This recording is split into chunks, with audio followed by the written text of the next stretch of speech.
earlier, and man, he is spazzing out that up button. But I will say, yeah, this is just, man, tantalizing VALMASTER at this point. He's like, you know what, man, I'm just gonna follow the trend. If this leads me to the W, why not utilize it? And no bias here, but I'm loving the luscious locks on VXBAO, so you know, long hair brother. But here we go, already in the corner. Oh, and he baits out the first knockdown in the corner from VALMASTER. Oh. Is it weird that was the first smile we've seen from VALMASTER today? Yeah, I don't know if you guys saw the player cam, but as soon as he let the OD 10 show kicks rip, he let out a huge smile. He's like, you know what? I'm gonna play with my heart today. Yeah, exactly. I love that right there, though. Using the Hajansu to go through the projectiles. That's one of the things she does have in this matchup that works out in her favor a lot of the time. And let's see if VALMASTER can snowball this corner pressure to a victory. Nice job just backing up, waiting for VXBAO to jump out and keeping him locked down. Oh, he's really reaching with a long-range crouch medium kick right now. That's really true, yeah. And what a stop to the driver from VALMASTER with crouching medium punch of all normals, but no, he dropped it. He did, and VXBAO was immediately ready with the drive impact right there. VALMASTER, he's got a bunch of meter here, so VXBAO can't be too happy with the drive impacts, but the wall thing throwing him off and a quick whiff punish. An excellent rebuttal coming in from VALMASTER, looking at a full stock of meter. Yeah, 3 down below. Any sort of big conversion could lead to big damage. And I love the side switch 10 show kicks, absolutely ready against VXBAO. Again, the anti-air is so sharp for VALMASTER. It's going to be so tough. VXBAO, he's got to be looking for that DI. No, it's going to be control from VALMASTER instead of offense. I'm really surprised. VXBAO was taking to the skies a lot here. Finally gets the trip he was looking for. Oh yeah, feinting again. He's trying to bait VALMASTER into parrying, but VALMASTER's not doing it really at all. Level 3 confirmed, though. He wants to take control of this match, right? Even up the life and then get that drive meter advantage. He's gonna have about, a lot actually, about 3 bars of an advantage here. Does spin it to try to keep this pressure going. Yeah, I like the double departure idea because now it gives them full screen control. At least push VALMASTER into the corner. That's a huge scramble from both ends. Although the perfect parry was there on the cross-up, didn't really get much of anything. And now trying to get some mixes of his own, VALMASTER immediately went for the stomp, and he spent himself into the burnout. Now just trying to get some of these lights in, and I love the drive impact from VXBAO. Yeah, he's got to be on the lookout for that. Every time VALMASTER has been in burnout, VXBAO's been looking to abuse it, and right there, meets him in the middle, meets him in the sky. That was pretty. Oh, he's saying something. He is mumbling under his breath.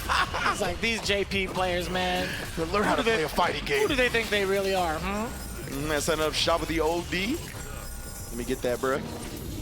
Oh, and finally, once VALMASTER shows the parry, he gets thrown. Oh, it's got to be so frustrating at this point. Tries it again, only to get punished, countered once more. VXBAO. And look, VXBAO, he thought he had conditioned him. At that point, speaking of conditioning, even his conditioning has been conditioned, man. Oh my God, that's why his hair's so nice. Just saying, the conditioner is flowing. Ooh, VXBAO right now. VALMASTER now already down. He has his back against the wall. He cannot allow any more rounds from VX. From both ends, this is terribly terrific. It's like, you can't help but feel for VALMASTER, but at the same time, you're so impressed by VXBAO's adaptation, or at least kind of like awareness to kind of change up the gameplay against VALMASTER to force him to do what he wants, right? And maybe, hopefully we get to see VALMASTER unleashed right now, and that's exactly what happens. The throw bait was very successful, tries it again, but no bite. Oh, nah, didn't get the parry out in time, or I'm not sure. He had an execution error. Wow, let's go of it and throws him as he lands. Oh. No, not like this. Fish counter, bro. The CA as well. You're going to spin it, of course, because this pauses VALMASTER's burnout timer. I mean, he's going to be in the corner.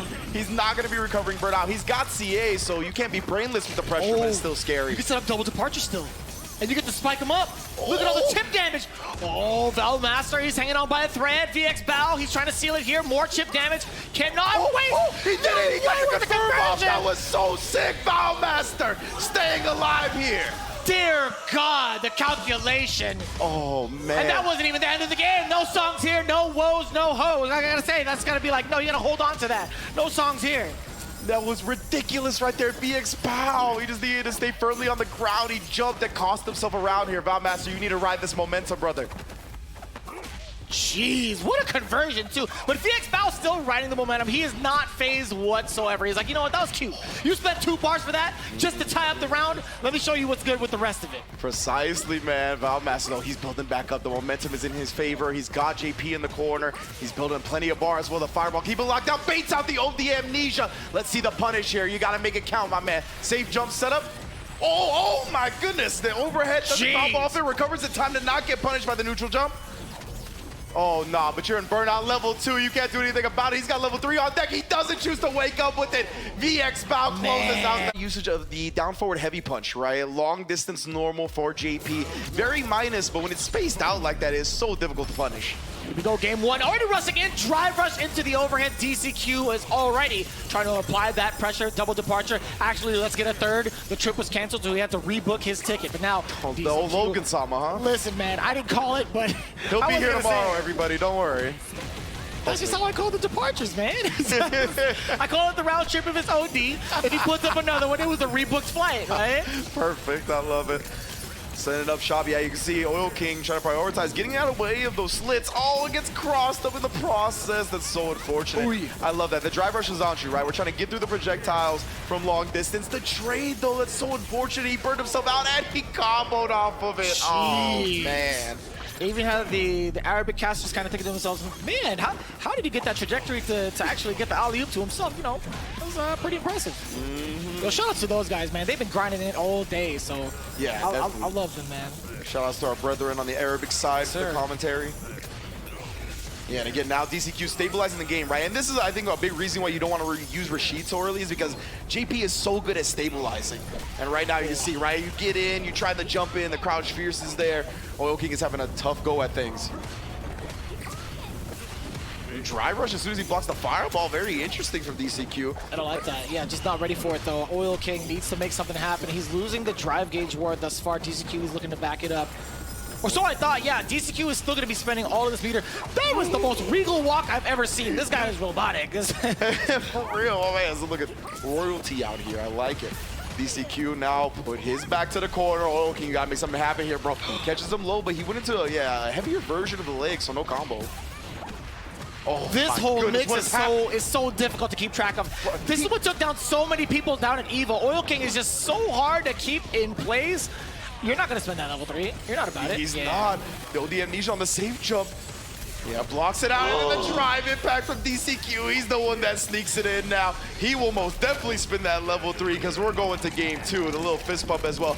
You know he felt so good about that victory because he was getting rushed down in the corner. It was looking very scary for him. There's something about the way that DCQ opened up the round 2 drive rush into overhead. It just tells me he doesn't even want to let Oil King play the game, and that's for a very good reason. We saw a glimpse, an example of what Oil King can do once he has you under pressure. It's very movement-based, it's very tricky, and it's very mix-heavy. So with that in mind, DCQ is like, you know, I do not want to be in this situation. I want to be as risk-averse as possible towards your strategy. Yeah.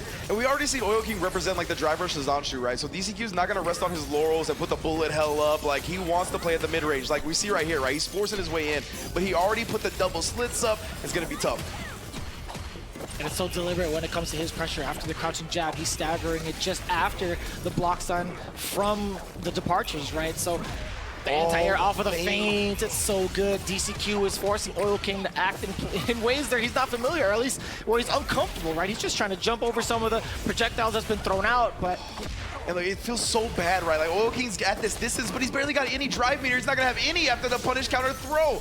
And your full screen again. He does walk all the way in, but DCQ having him in burnout like this, I mean, JP, probably the character that you are at the most mercy to when you're in burnout. Right, and yeah, just like that, DCQ, even after the anti-air, he sent out the low phantom just to see whether or not Oil King would respond in kind, maybe do like a super out one, but I still like the overall pressure too. I mean, it was bound for chip damage, right? Yes, exactly, right? Like, DCQ was just taking advantage of the burnout state. He knew what he was doing. And now, immediately checks on a hit. Oh, yeah, of course, the drive reversal. -8 on block, so gets a little punish in. Wasn't too confident, though. Now DCQ is loaded on meter, though. A pixel away from 3. He's got it now. He's so got hit by that.